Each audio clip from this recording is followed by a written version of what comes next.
AC news కి స్వాగతం. నెల్లూరు జిల్లా సెల్ ట్యాక్స్ బార్ అసోసియేషన్ ఆధ్వర్యంలో శనివారం నెల్లూరు నగరంలోని టౌన్ హాల్ ఏసీ రూమ్లో కార్మిక చట్టాలపై అవగాహన సదస్సు నిర్వహించారు. ఈ అవగాహన సదస్సుకు labour department deputy commissioner Vijay Kumar Reddy, GST assistant commissioner PSS Varaprasad హాజరయ్యారు. సందర్భంగా వారు మాట్లాడుతూ కేంద్ర రాష్ట్ర ప్రభుత్వాలు నూతన లేబర్ కోడ్స్ చట్టాలను అమల్లోకి తీసుకొచ్చాయని, కార్మికులకు, వ్యాపార వర్గాలకు అవగాహన కల్పించేందుకు ఈరోజు నెల్లూరు జిల్లా బార్ అసోసియేషన్ ఆధ్వర్యంలో కార్మికులకు, వ్యాపార వర్గాలకు అవగాహన కల్పించేందుకు సదస్సు ఎంతో ఉపయోగపడుతుందన్నారు. జాతీయ స్థాయిలో ఒకే దేశం ఒకే పన్ను చట్టాలను తీసుకొచ్చారన్నారు. అన్ని వర్గాలకు ఎంతో ఉపయోగకరంగా ఉన్నాయన్నారు. వీటిపై ప్రతి ఒక్కరు అవగాహన కలిగి ఉండాలన్నారు. ఈ కార్యక్రమంలో Andhra Pradesh tax bar association K Sunil Kumar, Andhra chamber of commerce chairman Y Rangaiah Naidu, vice chairman ABS Krishnamohan, Nellore జిల్లా సెల్ ట్యాక్స్ బార్ అసోసియేషన్ ఉప్పు వెంకటేష్ తదితరులు పాల్గొన్నారు. ఇవాళ మన కృష్ణమోహన్ రెడ్డి గారు మరియు ఛాంబర్ ఆఫ్ కామర్స్ ప్రతినిధులు సునీల్ గారు, ఇతర అందరు ప్రతినిధులు కొత్త లేబర్ కోడ్స్ అమల్లోకి వచ్చినందున దాని మీద ప్రజలకి మరియు ఇతర వ్యాపార వర్గాలకి సరిగా అవగాహన లేదని చెప్పి వాళ్ళందరికీ ఒక అవగాహన కార్యక్రమంలాగా ఏర్పాటు చేయడం జరిగింది.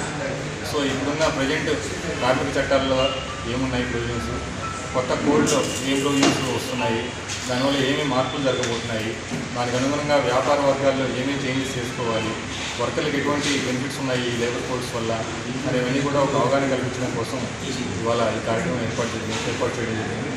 అదేవిధంగా కమర్షియల్ ట్యాక్స్ నుంచి కూడా చాలా వస్తున్నారు. వాళ్ళు కూడా వ్యాపార వర్గాలకి ట్యాక్సీకి సంబంధించి వాటి గురించి అవగాహన కల్పిస్తారు. సో వర్కర్లందరూ కూడా ఈ కార్మిక చట్టాలు ఏవైతే కొత్తగా వచ్చినాయో దానివల్ల వచ్చే అడ్వాంటేజెస్ వాళ్ళకి చాలా ఉన్నాయి. సపోజ్ ఇప్పుడున్న మినిమం వేజ్ యాక్ట్లో ఏవైతే మినిమం వేజ్ డిస్కస్ చేస్తున్నారో అది గవర్నమెంట్ వాళ్ళు నేషనల్ లెవెల్లో ఒకే వేజ్ కొంత వేజ్ కానీ తగ్గకుండా ఉండేలాగా వేజ్ ప్రిస్క్రైబ్ చేయడం జరిగింది. అదేవిధంగా బోనస్ లిమిటేషన్ ఇప్పుడు 21,000 మాత్రమే ఉంది, దాన్ని కూడా పెంచడం ఉంది. తర్వాత ఫిక్స్డ్ టర్మ్ ఎంప్లాయ్మెంట్ అనే దాన్ని కూడా ఒక కాన్సెప్ట్ తీసుకోవడం జరిగింది. ఇవన్నీ సోషల్ సెక్యూరిటీ, అన్ఎంప్లాయిడ్ వర్కర్స్, ఇప్పుడైతే గిగ్ ప్లాట్ఫామ్ వర్కర్స్ ఎవరైతే ఉన్నారో వాళ్ళకి ఇప్పుడు ఎటువంటి స్కీములు లేవు, వాళ్ళకు కూడా స్కీములు తీసుకొచ్చేలాగా గవర్నమెంట్ సోషల్ సెక్యూరిటీ కోడ్లో ప్రొవిజన్స్ పెట్టడం జరిగింది.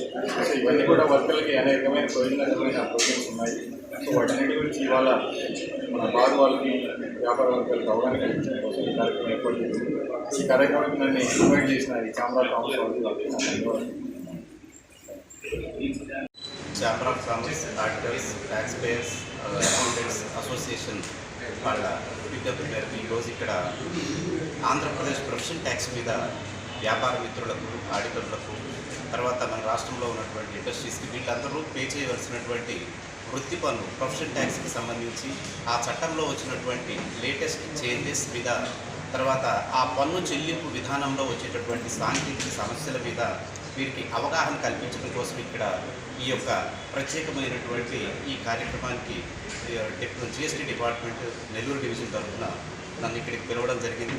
ఈ కార్యక్రమంలో ప్రొఫెషనల్ ట్యాక్స్ మీద గతంలో ఉన్నటువంటి చట్టానికి సంబంధించినటువంటి సెక్షన్స్, రూల్స్, ఆ తర్వాత కాలక్రమేణా వచ్చినటువంటి మార్పులు, ఈ మార్పుల్లో భాగంగా ఈ వృత్తి పన్ను యొక్క స్లాబ్లు, షెడ్యూల్స్, ఎవరు ఈ చట్ట పరిధిలోకి వస్తారు, ఎవరు ఈ చట్టంలో నుంచి మినహాయింపులు కలిగి ఉన్నారు, తర్వాత ఈ యొక్క వృత్తి పన్ను చెల్లింపు చేసేటటువంటి విధానంలో వచ్చినటువంటి మార్పులు, వీటన్నిటి గురించి కూలంకషంగా ఇక్కడ వీళ్ళకు వివరించడం అనేటటువంటిది ఈ కార్యక్రమంలో భాగంగా జరుగుతూ ఉంది.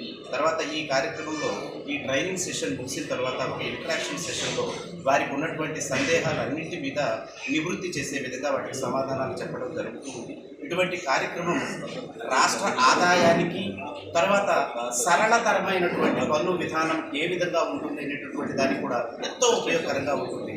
తర్వాత ఇందులో వచ్చినటువంటి సాంకేతిక మార్పులు మొత్తం ఆన్లైన్ విధానం ద్వారానే ఈ యొక్క చట్టం కూడా రూపొందించబడింది. తర్వాత ఫేస్లెస్ సిస్టమ్ ఉంది, ఎవరో ఆఫీస్కి రావాల్సినటువంటి అవసరం కూడా లేదు. ఆన్లైన్లో డైరెక్ట్గానే ఈ యొక్క పేమెంట్స్ చేసే 2 నిమిషాల్లోనే ఈ యొక్క పేమెంట్ చేసే విధంగా ఇక్కడ ఈ చట్టాన్ని రూపొందించడం జరిగింది. ఈ మార్పులు ఆ వ్యాపార వర్గాలకు, అందుకు సహాయకులుగా ఉండేటటువంటి మన ఆడిటర్ మిత్రులు వీళ్ళందరికీ కూడా ఇది ఎంతో ఉపయోగకరంగా ఉంటుంది. రాష్ట్ర ఆదాయానికి కూడా ఈ మార్పులు ఎంత ఉపయోగకరంగా ఉంటాయి అనేది వివరించడమే ఈ కార్యక్రమం యొక్క ఉద్దేశం. ఈ కార్యక్రమానికి నన్ను ఇక్కడ అతిథిగా పిలుస్తున్నందుకు మన యొక్క ఛాంబర్ ఆఫ్ కామర్స్ మిత్రులందరికీ కూడా ప్రత్యేకంగా నా యొక్క ధన్యవాదాలు తెలియజేస్తున్నాను. పితృభ్యనమ శ్రీ విజయ దుర్గా పరాదేవతాభ్యనమ.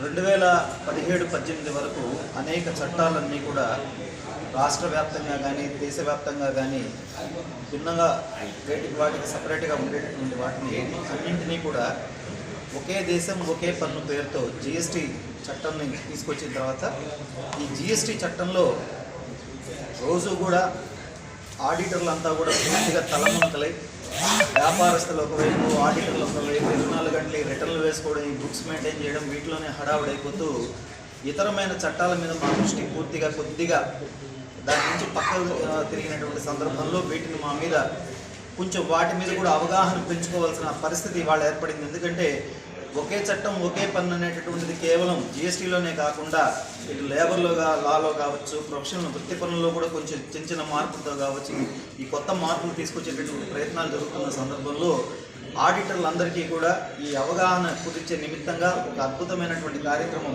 మిత్రుడు వెంకటేష్ గారు, అన్న కృష్ణమోహన్ అన్న గారు అందరి సారథ్యంలో ఇవాళ ఇక్కడ నిర్వహించడం జరుగుతుంది.